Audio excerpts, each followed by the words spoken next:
For WTSA News and for Brattleboro Community Television on your Wednesday, September 9th, my name is Ian Kelly.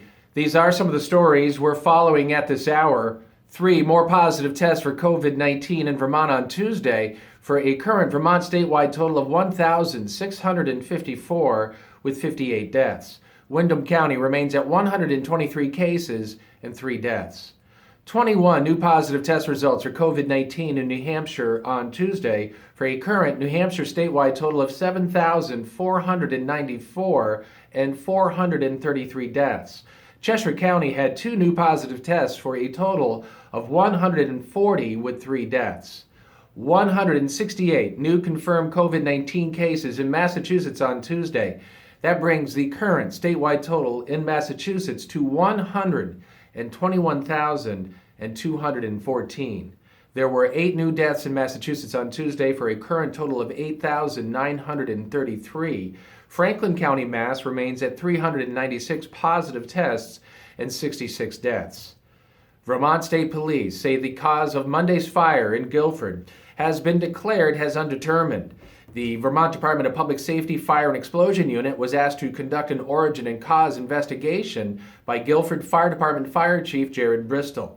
The Vermont Arson Tip Award Program offers an award of up to $5,000 for any information that will lead to the arrest of anyone involved in the crime of arson.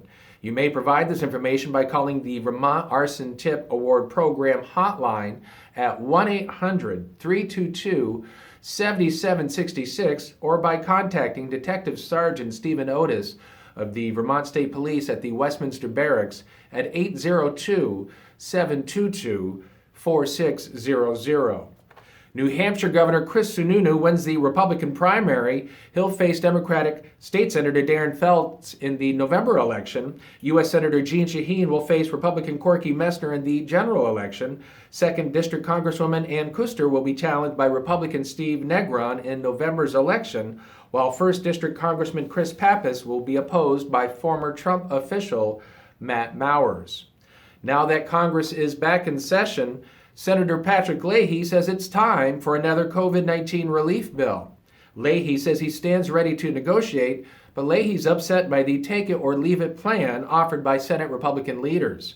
Meanwhile, Leahy says the cost of inaction is too big to ignore. The U.S. House passed its own relief bill a month ago. WTSA Sports, the Red Sox earn a split with Philadelphia yesterday. Sox losing the first game 6-5. They earned the split in the second game thanks to Brian Dahlback's homer, Boston over Philadelphia 5-2. Boston has an off day before they travel to Tampa to face the Rays tomorrow.